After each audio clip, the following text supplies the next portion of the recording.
ಭಾರತದ ಪ್ರಖ್ಯಾತ ಗಾಯಕ, ದಕ್ಷಿಣಾದಿ ಸಂಗೀತದ ದಿಗ್ಗಜ, ಸಂಗೀತ ಮಾಂತ್ರಿಕ ಯೇಸುದಾಸ್ ಇಂದು 85ನೇ ಹುಟ್ಟುಹಬ್ಬ ಆಚರಿಸಿಕೊಳ್ಳುತ್ತಿದ್ದಾರೆ.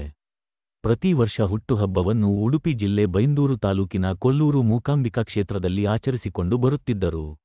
ಭಾರೀ ಸಂಖ್ಯೆಯಲ್ಲಿ ಅಭಿಮಾನಿಗಳು ಸೇರುವ ಕಾರಣ ಕೋವಿಡ್ ಮಹಾಮಾರಿ ಸೋಂಕಿನ ನಂತರ ತನ್ನ ಈ ಪರಿಪಾಠವನ್ನು ನಿಲ್ಲಿಸಿದ್ದರು.